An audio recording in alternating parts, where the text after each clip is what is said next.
Waalaikumsalam. Silakan masuk. Ya, silakan duduk. Iya. Ini dengan adik Muhammad Ihsan ya. Ibu ucapkan terima kasih karena adik Ihsan sudah menyempatkan waktunya dan punya kesempatan untuk datang ke rumah ibu. Ya, baiklah, sebelum kita memulai kegiatan ini, marilah kita berdoa. Berdoa dimulai. Wah, selesai. Oke. Ya, alhamdulillah. Kabarnya Ihsan hari ini bagaimana? Baik dan sehat-sehat. Alhamdulillah. Sehat-sehat ya. Ya. Sebelum kita masuk pada kegiatan, kita akan melakukan konseling individual. Ya, apakah Ihsan sudah pernah melakukan konseling individual sebelumnya? Belum pernah. Ya, oke. Belum pernah ya. Nah, jadi ibu akan menjelaskan apa itu konseling individual. Ya, konseling individual adalah suatu layanan yang diberikan oleh konselor, seorang konselor kepada seorang konseli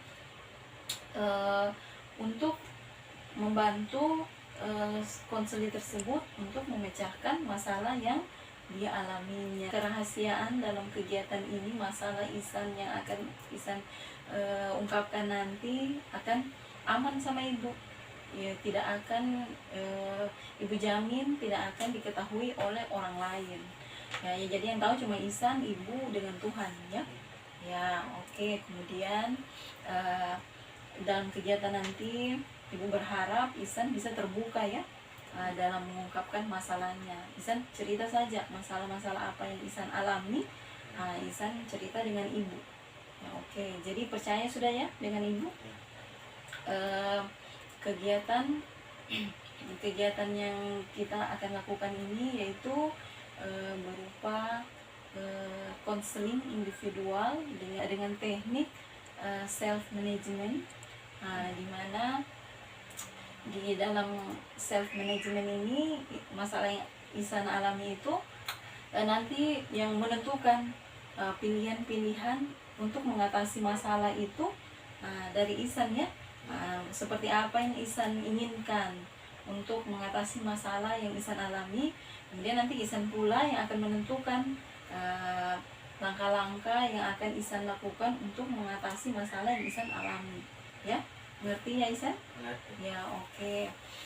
Sebelum lanjut pada kegiatan pula, ibu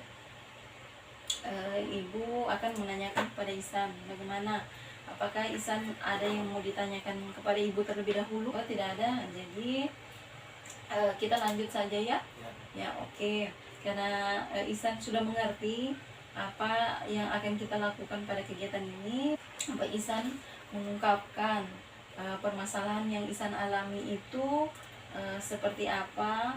Sebenarnya apa yang menyebabkan Ihsan sampai Ihsan itu merokok? Iya. Karena lalu pas di sekolah itu Ya.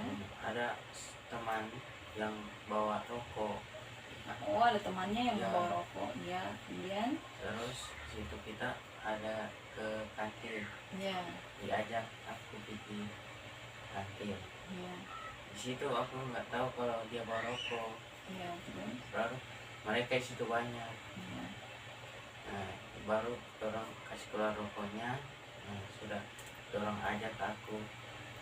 Setelah itu pertama aku nolak, aku nggak mau karena aku rasa itu nggak baik. Tapi dorong ajak terus, ya udah aku kayak terpancing gitu. Aku langsung ngerokok juga.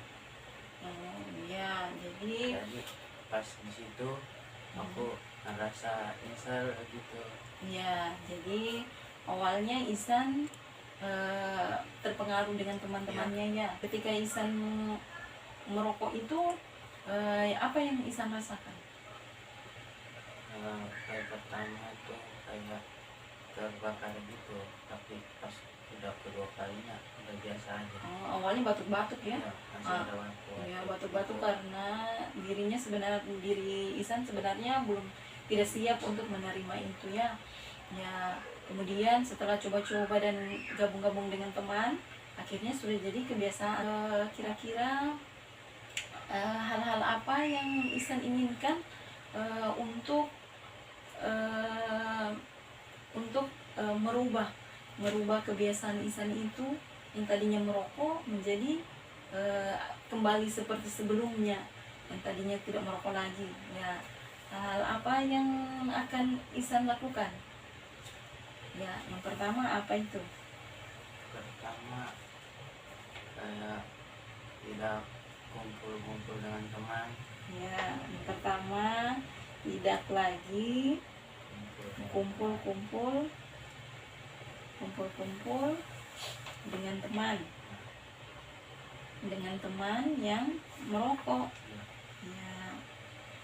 Kemudian yang kedua, Lebih dekat dengan orang tua.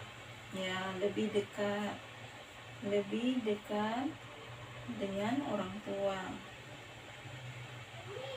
Ya, kemudian yang ketiga, Bergaul sembarangan. ya, tidak bergaul dengan berkumpul-kumpul tadi ya, Ya, bergaul. Kemudian mengurangi kebiasaan merokok. ya, kemudian mengurangi kebiasaan merokok. Ya, bagus sekali ini langkah-langkah yang akan Isan lakukan ya. Isan kalau merokoknya itu kadang biasa ada merokok satu hari itu, merokoknya berapa kali? Biasa ada berapa batang gitu? Tiga. 3 batang satu hari. Ya. Kalau lagi kumpul. Ya, kalau kumpul-kumpul bisa lebih dari itu ya. Ya. Bisa bergaul. Isan harus bisa memilih ini orang yang bisa berteman dengan Isan dan ini yang tidak. Misalnya ada teman yang pandai, yang bisa membantu Isan untuk menyelesaikan tugas-tugas pelajaran Isan di sekolah. Nah, itu Isan bisa dekati, bisa berteman dengan teman seperti itu. Jadi Isan juga akan lebih rajin lagi belajar. Cara-cara yang akan Isan lakukan untuk mengurangi kebiasaan merokok ini bagaimana? Yang misalnya yang tadinya biasa kalau kumpul dengan temannya bisa lebih dari 3 ya. Ya. Kemudian berarti kalau tidak dengan teman 3. Nah, jadi caranya Isan untuk mengurangi Kalau lagi sendiri ya, ya, sembunyi-sembunyi. Ya, yang mana orang tua Isan sebelumnya tahu tidak kalau Isan ini sudah merokok? Belum tahu. Ya, makanya Isan sembunyi-sembunyi. Ya. Kemudian untuk mengurangi kebiasaan merokok ini lagi, hal apa yang Isan lakukan? Karena lebih dekat dengan orang tua, dengan keluarga. Kalau ada kumpul keluarga begitu, biji terus, baru lebih aktif belajar, kerjakan tugas. Habis itu tidak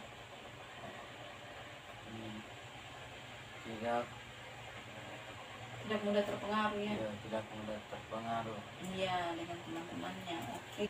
Dari perencanaan ini Isan akan melakukan tahap demi tahap ya.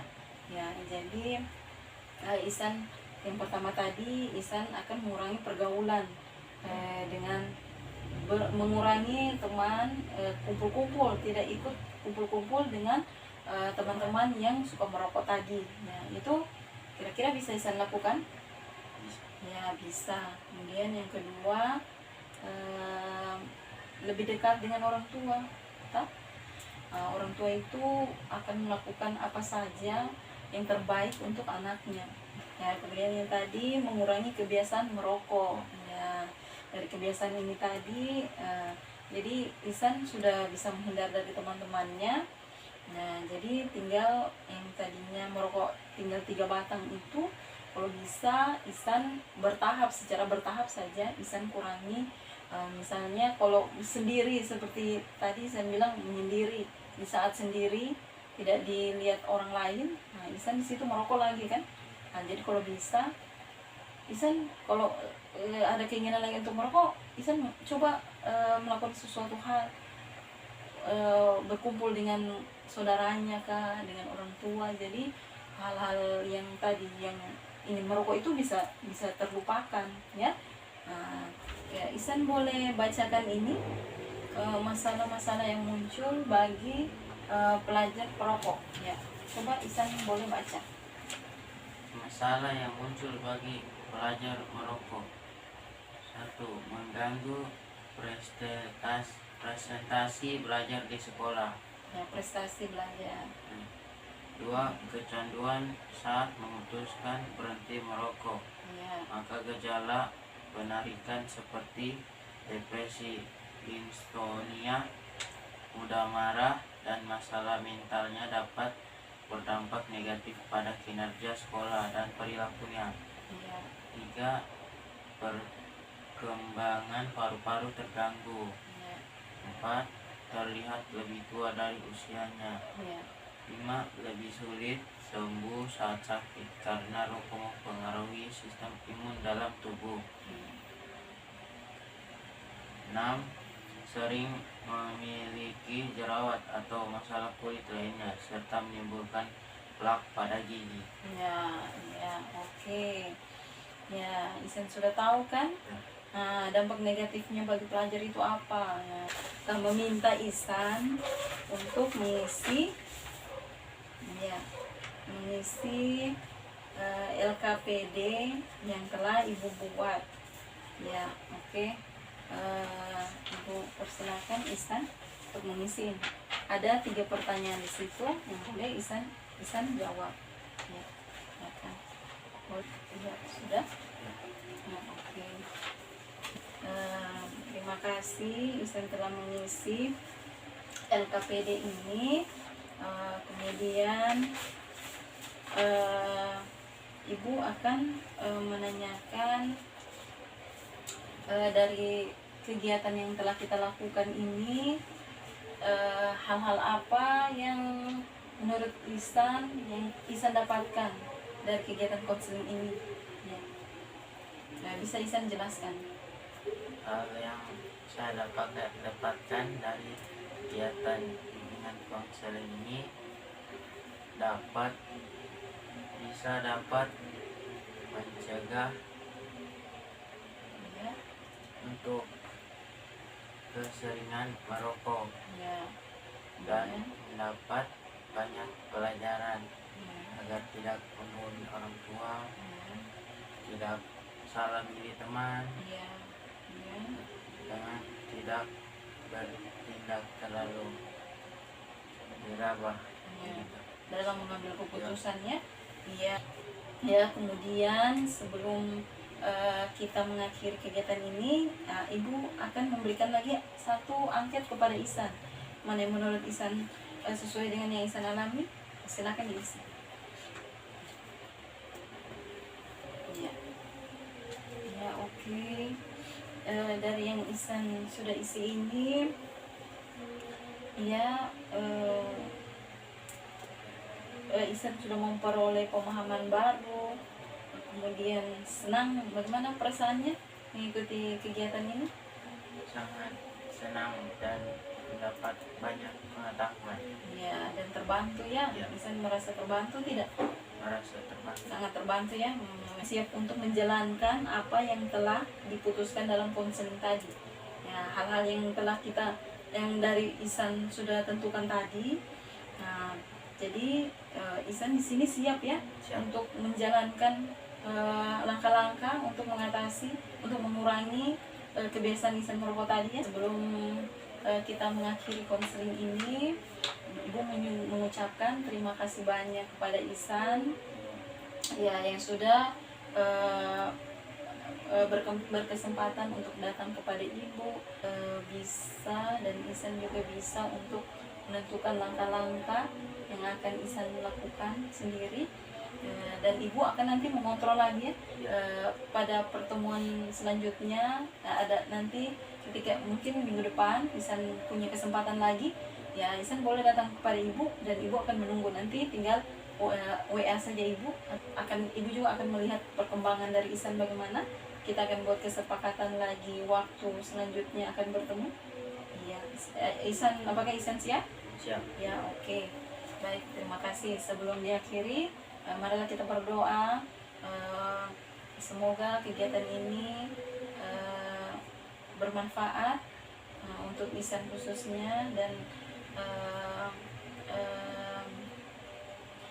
untuk membantu Isan mengatasi masalahnya. Kemudian kita berdoa, ya, berdoa dimulai.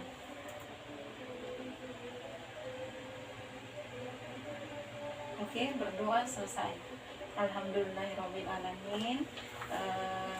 Demikian yang dapat Ibu berikan kepada Isan pada sisi konseling ini. Lebih dan kurangnya Ibu mohon maaf.